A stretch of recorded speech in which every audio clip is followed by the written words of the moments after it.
featuring an Intel Core i7 6700HQ CPU, 16 GB of RAM and a 512 GB SSD. That's a good thing, because right now, this is the only config you can buy. In everyday use, the ZenBook Pro flies through tasks such as sorting through spreadsheets or simply running a bunch of browser tabs. Even with 15 tabs open in Edge, the UX501VW had no trouble streaming multiple 1080p videos from YouTube.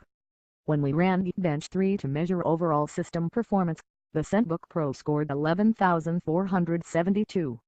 That's slightly behind numbers from the $2,130 Dell XPS 15 $13,500 to $1,599 Samsung VivoBook 9 Pro $12,334 and $2,500 Apple MacBook Pro $14,423. Despite those systems featuring the same or older versions of the ZenBook Pro's Core i7 CPU, the UX501VW SPI 512 GB SSD was pretty speedy, registering a transfer rate of 462.66 Mbps, which was significantly faster than showings by the VivoBook 9 Pro's 256 GB SSD 133.9 Mbps and the Dell XPS 15's 512 GB SSD 254 Mbps, but not quite as fast as the time for the MacBook Pro's 512 solid-state drive 636 Mbps.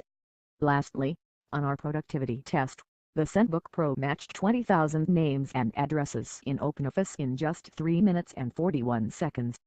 Dell's XPS 15 and Samsung's VivoBook 9 Pro were both in the same range, at 336 each, while the MacBook Pro was a little more lethargic, with a time of 4:14.